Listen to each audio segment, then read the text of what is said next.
Normally आमतौर से बब्बर शेर अकेला दिखता है, टाइगर अकेला दिखता है। यहां पे मतलब हजारों टाइगर एक साथ बैठे हुए हैं।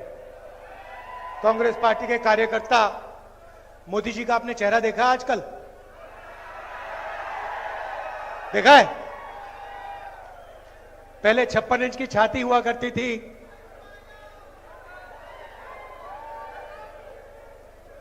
अब पहले 56 इंच की छाती, अब कहते भैया मैं नॉन बायोलॉजिकल हूं, मेरा तो सीधा भगवान से रिश्ता है, डायरेक्ट कनेक्शन है। पैनिक में आ गए, घबरा गए। जब आदमी घबराता है, उल्टी सीधी बात बोलता है।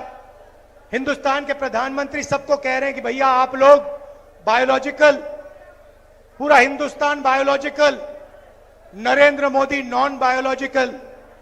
आप लोग एक दूसरे से बात करो, नरेंद्र मोदी सीधे भगवान से बात करेंगे।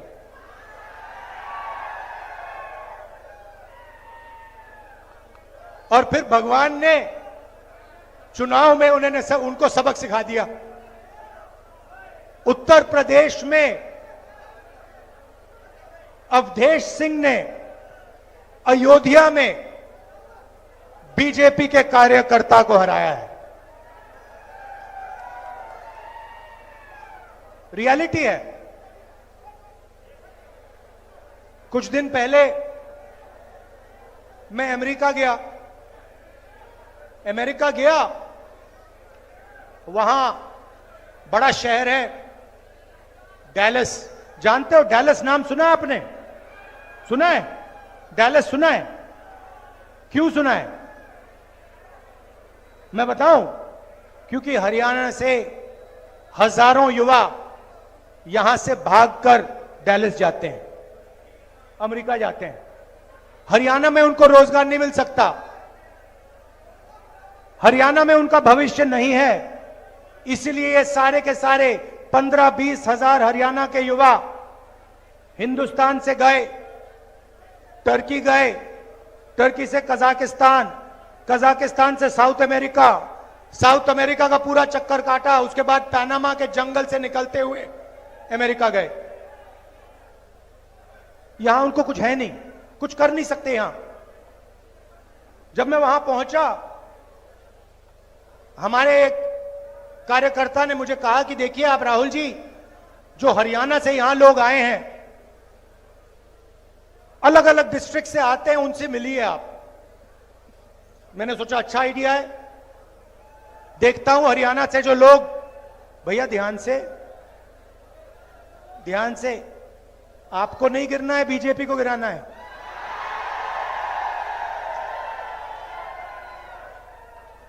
जोश बहुत है अंदर, आज फुल है, इंजन पूरा स्टार्ट है। तो मैंने कहा चलो जाके मिलते हैं। गया, 15-20 लोग छोटे से घर में रहते हैं, एक कमरे में एक साथ खाना पकाते हैं, एक साथ सोते, कोई जगह नहीं। यहां से दौड़कर गए, भाग कर गए। उन्होंने मुझे बताया कि राहुल जी, समुद्र में हम गए छोटी सी बोट में, पता नहीं था क्या होगा, डूब जाएंगे, मर जाएंगे। हमारे मित्र मरे। बोट के बाद हम साउथ अमेरिका पहुंचे। साउथ अमेरिका के बाद माफियाज ने हमें पकड़ना शुरू किया। रोड पे रोकते थे, पिस्तौल निकालते थे, कहते थे पैसा दो। हमारा सारा पैसा लूट लिया। जंगल से हम निकले, पनामा के जंगल से हम निकले। हमने अपने दोस्तों को मरते हुए देखा अपनी आंखों से, उनकी लाशें देखी हैं। उन्होंने वीडियो भी दिखाई मुझे कि ये देखिए, हम नाव से ऐसे गए, हम जंगलों में ऐसे गए। मैंने उनसे पूछा भाई एक बात बताओ, यहां से आप अमेरिका गए, कितने पैसे लगे? कहते हैं 35 और 50 लाख के बीच में लगते हैं। मैंने उनसे पूछा भैया आप जा रहे हो, अगर आपके पास 35 लाख रुपया है तो आपने हरियाणा में बिजनेस क्यों नहीं खोला? छोटी सी दुकान क्यों नहीं चलाई? कहते राहुल जी हरियाणा में आज 35 लाख 50 लाख के साथ भी बिजनेस नहीं खोला जा सकता है। हरियाणा में सिर्फ बेरोजगारी है और महंगाई है। यहां पे अगर कोई युवा सपना देखना चाहता है तो सिर्फ अमेरिका का सपना देख सकता है और कोई सपना बचा ही नहीं।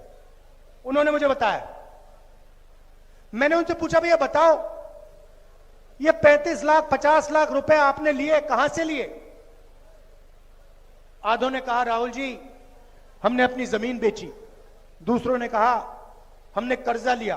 किस रेट पे कर्जा लिया? 2% महीने का, 24% पर हमने कर्जा लिया। मैं सोच रहा था हरियाणा के युवाओं के लिए बैंक के दरवाजे बंद, छोटे दुकानदारों के लिए, स्मॉल एंड मीडियम मैन्युफैक्चरर्स के लिए बैंक के दरवाजे बंद, अदानी के लिए बैंक का दरवाजा खुला। आपका कर्जा माफ नहीं हो सकता। वो जो अमेरिका गए हैं उनका कर्जा माफ कभी नहीं होगा, मगर अदानी जैसे लोगों का 16 लाख करोड़ रुपए कर्जा माफ हो सकता है। किसानों का नहीं होगा, मजदूरों का नहीं होगा, अरबपतियों का होगा। कैसा हिंदुस्तान है? जिनको जरूरत है उनको नहीं मिलता है। जिनके पास पैसे की कोई कमी नहीं है, अगर उन्हें 1 लाख करोड़ रुपए चाहिए 1 लाख दे देते हैं। 2 लाख करोड़ रुपए चाहिए 2 लाख करोड़ रुपए लो। फिर उन्होंने मुझे कहा अमेरिका में कि राहुल जी एक काम कीजिए, आप हमसे तो मिल लिए मगर हमारे बच्चे जो हैं, हमारे परिवार हैं, वो हिंदुस्तान में है। हम अब अमेरिका आ गए हैं, हम वापस नहीं जा सकते। अगर हम यहां से निकल गए हमें वापस नहीं आने देंगे। ग्रीन कार्ड नहीं है, 10 साल लगेंगे ग्रीन कार्ड के लिए। राहुल जी एक काम कीजिए, आप हमारे बच्चों के पास जाइए, परिवार के पास जाइए और उनसे कहिए कि उनको डरने की कोई जरूरत नहीं है, उन्हें रोने की कोई जरूरत नहीं है। हम अमेरिका में हैं, हम काम कर रहे हैं, उनको घबराने की जरूरत नहीं है। तो मैंने सोचा बिल्कुल सही बात है। और जैसे ही मैं अमेरिका से वापस आया, मैं करनाल गया। वहां पे उन्हीं परिवारों के बच्चों, माताओं से, फैमिली से मैं मिला। तो आप सोचिए, एक तरफ अमेरिका में 10-15 लोग युवा, हरियाणा के युवा बैठे, कंप्यूटर में उनका चेहरा। दूसरी तरफ हम करनाल में, हमारे साथ उन युवाओं के परिवार, छोटे छोटे बच्चे, माताएं, भाई बहन, सब एक साथ। और फिर मैंने इनसे बात शुरू की। बातचीत चल रही थी। एक मां ने मुझे कहा राहुल जी मेरे बेटे का एक्सीडेंट हो गया, मुझे नहीं मालूम कि मैं उसे अब कभी देखूंगी। बच्चे से मैं मिला था, एक्सीडेंट हुआ, किसी ने गाड़ी मार दी, पूरी पेट की सर्जरी हुई, चल नहीं पाता है, अकेला ट्रेलर में सोता है। उसकी मैंने फोटो देखी ट्रेलर की, कुछ नहीं है उसके पास, और उसको आकर लोग पीटते हैं। रात को आकर उसकी पिटाई होती है। उसकी मां मुझे कहती है मैं नहीं जानती कि मैं कभी उसको देख पाऊंगी। बात चल रही है और एक बच्चा छोटा सा, नाम देव, दौड़ता हुआ जाता है और कंप्यूटर को पकड़ता है, चिल्लाने लगता है, पापा पापा पापा वापस आओ, पापा वापस आओ। रो रहा है चिल्ला चिल्ला कर। मैंने ऐसी आवाज मैंने सुनी नहीं आज तक जो मैंने करनाल में हरियाणा के बच्चे की सुनी। पापा वापस आओ। पापा देख रहा है बच्चे को, मुस्कुराने की कोशिश कर रहा है, कह रहा है कि घबराओ मत बेटा, घबराओ मत। उसके आंखों में भी आंसू हैं, वो छुपे हुए हैं, दिख नहीं रहे हैं। बेटा चिल्ला रहा है। ये है आपका हरियाणा। बाप उधर, उसके आंख में आंसू, वो दिखा नहीं पा रहा है। बेटा इधर चिल्ला रहा है। यह हरियाणा, यहां आपको कुछ नहीं मिल सकता। आपने 10 साल इनकी सरकार देखी है। यहां पे आजकल ड्रग्स फैल रहा है, पूरा हिंदुस्तान जानता है। पता नहीं आपने सुना या नहीं सुना, अदानी के पोर्ट में हजारों किलो हेरोइन पाया गया था। अखबार पढ़ा आपने? पढ़ा? किसी पर कार्रवाई हुई? कोई कोर्ट केस हुआ? किसी को पकड़ा गया? नरेंद्र मोदी ने कहा कि भैया अदानी के यहां पोर्ट में हेरोइन पकड़ा गया है, मैं कार्रवाई करूंगा, मैं देखूंगा हरियाणा कौन कोकेन भेज रहा है, कौन हेरोइन भेज रहा है। बोला नरेंद्र मोदी ने? क्यों नहीं बोला? क्यों नहीं बोला? क्योंकि अदानी उसकी मार्केटिंग करता है। यहां किसानों से उनका हक छीना जाता है। रोज आप मेहनत करते हो, आप प्रोडक्शन करते हो, आप देश को भोजन देते हो, आपको सही दाम मिलता है? धान के लिए, गेहूं के लिए सही दाम मिलता है? अरे भाई, किसी के जेब में तो पैसा जा रहा है ना। अगर आपके जेब में नहीं जा रहा, पैसा आसमान में तो नहीं उड़ रहा ना, किसी ना किसी के जेब में तो जा रहा है ना।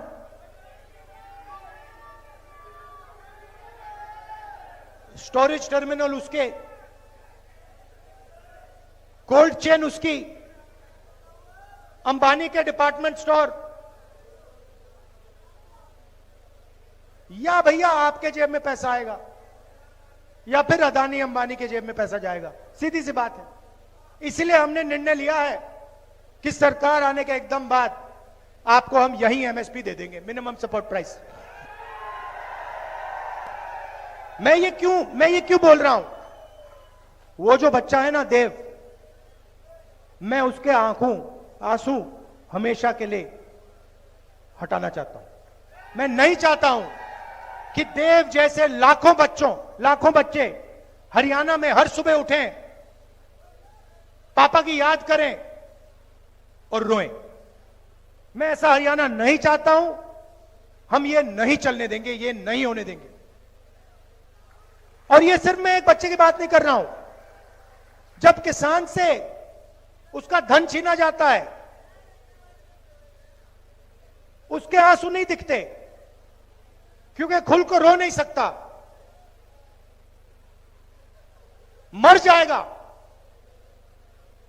इंसेक्टिसाइड पी जाएगा हिंदुस्तान का किसान, मगर आंसू नहीं निकलेंगे। यह सच्चाई है। हरियाणा के किसान को मैं जानता हूं, आपके साथ मैंने खेती की है हरियाणा में, मैंने देखा है क्या हो रहा है। हरियाणा का किसान नहीं रो सकता है, छुपाने पड़ते हैं आंसू, बच्चे रोते हैं, भूख लगती है, बच्चे रोते हैं। ऐसा हमें नहीं चाहिए हरियाणा। और जहां भी देखो उन्हीं लोगों को फायदा होता है। एयरपोर्ट देखो, अदानी, बंबई का एयरपोर्ट, लखनऊ का एयरपोर्ट, सारे के सारे एयरपोर्ट अदानी। मोबाइल फोन चलाओ, अंबानी। पोर्ट्स को देखो, अदानी। अब ये खेती में आना चाह रहे हैं। ये जो काले कानून है इन्हीं दोनों के लिए बनाए गए हैं। गलतफहमी में मत होइए। जीएसटी इन दोनों के लिए बनाया गया है, नोटबंदी इन दोनों के लिए बनाया गया है। दो मेन है, इनके पीछे 10-15 और है, अरबपति हैं। जो भी सपना इनको देखना है ये देख सकते हैं। आपने शादी देखी इनकी? शादी देखी अंबानी की बेटे की? देखी? करोड़ों रुपए ऐसे ही फेंको। कोई अमेरिका से आके डांस कर रहा है, कोई बॉलीवुड से आके नाच गाना चल रहा है, हिंदुस्तान देख रहा है, देखता जा रहा है। अयोध्या में वो हारे क्यों? अयोध्या में मंदिर खोला, वहां अदानी दिखे, अंबानी दिखे, अमिताभ बच्चन दिखे, बॉलीवुड पूरा दिख गया, मगर गरीब किसान एक नहीं दिखा आपको वहां पे। हिंदू सच है। इसीलिए तो अवधेश ने इनको पटका है। अवधेश वो है वहां का एमपी, अवधेश कुमार, जो अयोध्या में जीता है। इसीलिए तो जीता है कि पूरा हिंदुस्तान देख रहा भैया, आपने राम मंदिर खोला, सबसे पहले आपने राष्ट्रपति से कहा कि भैया आप आदिवासी हो, आप तो अंदर आ ही नहीं सकती, अलाउ नहीं है आपको। उसके बाद अमिताभ बच्चन को बुला लिया, अदानी को बुला लिया, अंबानी को बुला लिया, किसी एक मजदूर को नहीं आने दिया। आपने किसी बढ़ई को देखा, किसान को देखा, मजदूर को देखा? कोई नहीं। डांस गाना चल रहा है, प्रेस वाले हाय हाय हाय कर रहे हैं, नाच गाना चल रहा है, डांस चल रहा है, पूरा हिंदुस्तान डांस कर रहा है।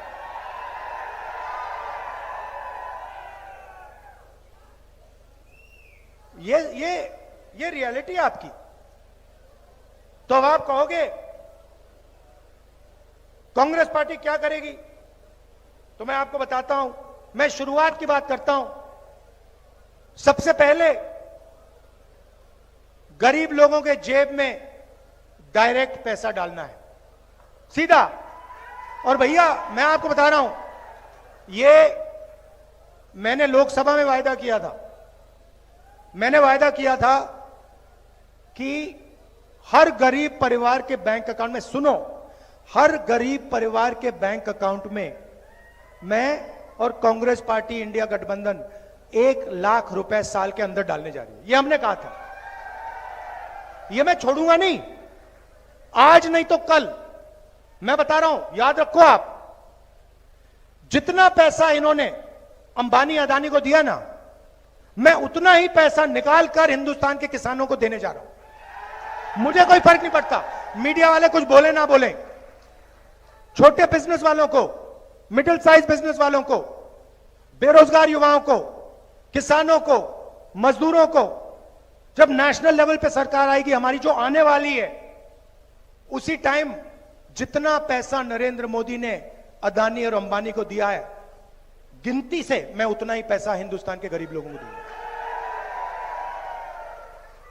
मगर अब हरियाणा की बात, अब हरियाणा की जनता के जेब में डायरेक्ट हम पैसा डालना चाहते हैं। सबसे पहले महिला शक्ति प्रोग्राम, 2000 रुपए महीने के महिलाओं के बैंक अकाउंट में हरियाणा की सरकार डालने जा रही है। सिलेंडर कितने का है आजकल? कितने का है? 1100, 500 का हो जाएगा।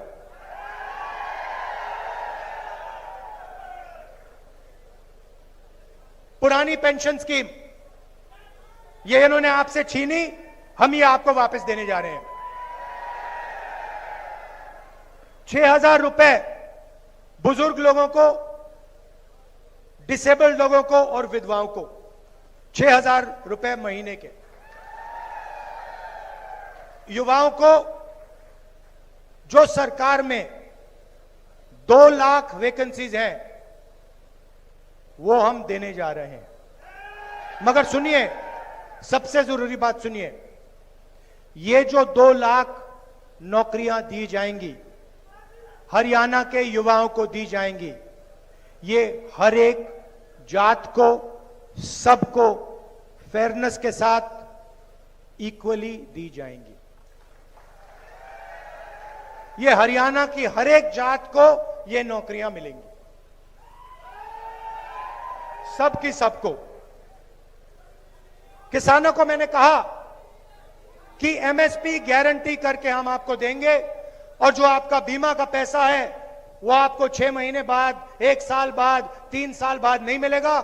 जैसे ही नुकसान होगा उसके एकदम बाद आपको आपका बीमा का पैसा दिया जाएगा। गरीबों को 100 गज का प्लॉट, 3.5 लाख रुपए 2 कमरे के घर के लिए, और 300 यूनिट फ्री में बिजली, 25 लाख रुपए का हेल्थ इंश्योरेंस, जैसे हमने राजस्थान में किया था, हम हरियाणा में करने जा रहे हैं। आखिरी बात मैं आपसे कहना चाहता हूं, लड़ाई कॉन्स्टिट्यूशन को बचाने की है, यह आप समझ लीजिए।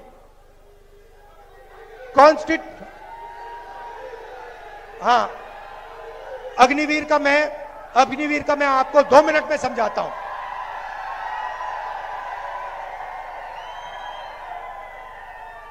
देखिए ना, फिर से मैं देव की बात करता हूं। वो बच्चा जो रो रहा था, वो क्यों रो रहा था? वो इसलिए रो रहा था क्योंकि उसको पिता के लिए जो भी रास्ते थे, रोजगार के जो भी रास्ते थे, उन सब को नरेंद्र मोदी ने बंद किया है। एक के बाद एक जो भी रास्ते देव के पिता के लिए खुले थे, उन सब को नरेंद्र मोदी जी ने, अंबानी ने, अदानी ने और अमित शाह ने बंद किए हैं। सबसे पहला दरवाजा रोजगार का था। छोटे बिजनेसेस चलाने में, एंटरप्रेन्योरशिप करने में, छोटी छोटी फैक्ट्री, मिडिल साइज फैक्ट्री में रोजगार मिलता था। नोटबंदी की, जीएसटी, गलत जीएसटी लागू की और हिंदुस्तान के सारे जो छोटे बिजनेसेस थे खत्म कर दिए। और कोविड के समय अरबपतियों को पैसा दिया, उनको बचा दिया, और जो छोटे छोटे दुकानदार थे, स्मॉल बिजनेस वाले थे, उन सबको खत्म कर दिया, कुछ नहीं दिया उनको। तो रोजगार का रास्ता बंद कर दिया। उसके बाद पब्लिक सेक्टर का रास्ता था देव के पिता के पास, वो पब्लिक सेक्टर में जा सकता था, वो भी बंद कर दिया। कहा नहीं भैया, हम सारा का सारा प्राइवेटाइज कर रहे हैं। सरकार में नौकरी ले सकता था, 2 लाख नौकरियां खुली हैं, वो नहीं दी उसको। और फिर अगर देव के पिता आर्मी में जाना चाहते, कहते कि ठीक है और कुछ बचा नहीं, मैं जाके सेना में जाके हिंदुस्तान की सेवा करता हूं, वो भी रास्ता छीन लिया, अग्निवीर लागू कर दिया और वो भी रास्ता बंद कर दिया। तो इसीलिए वो अमेरिका गया है और इसीलिए उसका बेटा यहां रो रहा है। ये प्लान करके किया गया है, ये गलती से नहीं हुआ है। ये सारे के सारे रास्ते जानबूझ के बंद किए जा रहे हैं। क्यों? क्योंकि अंबानी और अदानी जैसे लोग चाइना का माल हिंदुस्तान में बेचना चाहते हैं। फायदा किसको होगा? चाइना को, चाइना के युवाओं को, अदानी को, अंबानी। और मार्केटिंग किसकी होती है? मोदी। चेन समझो, मोदी जी को बैठा रखा है, प्राइम मिनिस्टर बना दिया। किसने बनाया? मीडिया ने बनाया। 24 घंटा उनका चेहरा दिखा के। मीडिया कौन चलाता है? अंबानी अदानी जैसे लोग। अदानी और अंबानी जैसे लोगों ने मोदी को क्यों बैठाया? क्योंकि वो जानते हैं नरेंद्र मोदी अंबानी और अदानी का काम करेगा। आपने मेरा चेहरा मीडिया पे देखा कभी? मैं दिखता हूं क्या? ना, मैं नहीं दिख सकता, क्योंकि वो जानते हैं जिस दिन ये जाके बैठ गया उस दिन ये गरीबों का काम करेगा, ये सारा का सारा पैसा दूसरी तरफ कर देगा। इसीलिए तो मेरे पीछे पड़े रहते हैं, इसीलिए तो हजारों करोड़ रुपए मेरी छवि खराब करने में डाले इन्होंने, क्योंकि ये जानते हैं कि ये जिस दिन आ गया, इस दिन ये सारा का सारा पैसा किसानों को, मजदूरों को, बेरोजगार युवाओं को, महिलाओं को देना शुरू कर देगा। लड़ाई है, लड़ाई है। और अग्निवीर, अग्निवीर वही चीज है। देखो भैया, सीधी सी बात है, हुआ क्या है? अग्निवीर योजना का नाम दिया अग्निवीर, मगर सच्चाई में अग्निवीर क्या है मैं बता देता हूं। सच्चाई में इन्होंने क्या किया? पहले आपको याद है 1 रैंक 1 पेंशन हुआ, मतलब अफसरों को पेंशन मिली, थोड़ा सा पैसा उधर गया। उसके बाद प्रॉब्लम आई, उन्होंने कहा यार अदानी से हथियार खरीदवाने हैं मगर जवानों को पेंशन मिलती है। ऐसे करते हैं, जवानों से पेंशन का पैसा छीन लो, उसे नया नाम दे दो, उसे अग्निवीर नाम दे दो, और वो पूरा का पूरा पैसा अदानी को कर दो। आप देखो, इंटरनेट पे जाओ और अदानी डिफेंस कंपनी सर्च करो। अदानी डिफेंस में आपको दिखेगा इजराइल का हथियार दिखेगा। अदानी नहीं बना रहा, इजराइल की कंपनी बना रहा है। अदानी उसको हिंदुस्तान में बेचता है। अदानी डिफेंस में आपको ड्रोन की फोटो दिखेगी, ड्रोन इजरायली कंपनी बनाती है, अदानी हिंदुस्तान में उसको जोड़ के बेचता है। तो हेलीकॉप्टर, हवाई जहाज, ये सब विदेशी कंपनी बनाती है। नरेंद्र मोदी विकसित भारत नाम देता है, मेक इन इंडिया नाम देता है, लेबल अंबानी का, लेबल अदानी का लगता है, और अग्निवीर लागू हो जाता है, जवानों से पेंशन छीन ली जाती है। यह है अग्निवीर की कहानी। तो अब क्या होगा? अब हिंदुस्तान का जवान जाएगा बॉर्डर पे, इस साइड अग्निवीर, इस साइड अग्निवीर, इस साइड अग्निवीर, बीच में एक जवान। और जो अग्निवीर राइफल लिए चाइना के बॉर्डर पे खड़े होंगे, वो देखेंगे, कहेंगे यार हमें ना पेंशन मिलती, हमें ना कैंटीन मिलेगी, हमें ना शहीद का दर्जा मिलेगा, ये जो व्यक्ति खड़ा है इसको मिलेगा, हमें नहीं मिलेगा। आप सोचो हिंदुस्तान की फौज का मोराल का क्या होगा, हिंदुस्तान का जवान क्या सोचेगा। जो पहले सेंटर हुआ करते थे ना, जहां पे आर्मी की टेस्टिंग होती थी, वहां जाके देख लो, खाली पड़े हैं।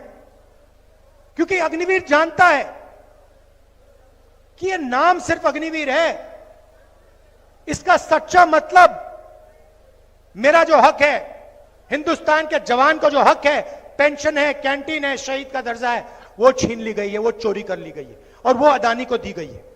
यह है अग्निवीर का मतलब। और हरियाणा में तो आप इसको बहुत अच्छी तरह समझते हो, आप पॉलिटिकल लोग हो, 1 मिनट में आप देखोगे अग्निवीर, उसका सही मतलब समझ जाओगे, 1 सेकंड में पकड़ लोगे।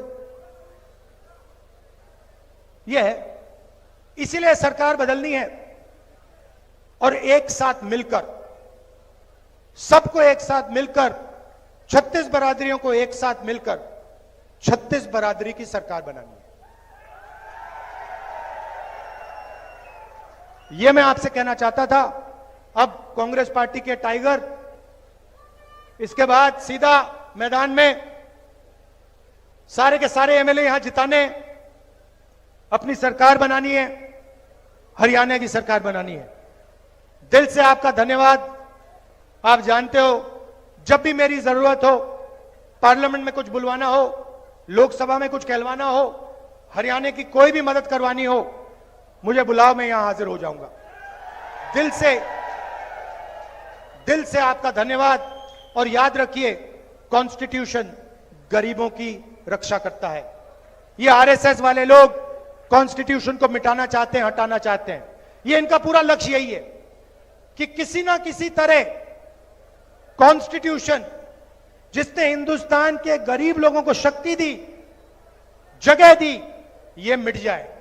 कह नहीं सकते, मगर इनका लक्ष्य यही है कि कॉन्स्टिट्यूशन को हटा दो, और जो पहले का सिस्टम था, वो सिस्टम वापस ले आओ। हम कॉन्स्टिट्यूशन की रक्षा करेंगे। अंबेडकर जी का कॉन्स्टिट्यूशन है, गांधी जी का कॉन्स्टिट्यूशन है, हिंदुस्तान के गरीबों का कॉन्स्टिट्यूशन है। इस कॉन्स्टिट्यूशन को कभी नहीं छूने देंगे हम। धन्यवाद। जय हिंद।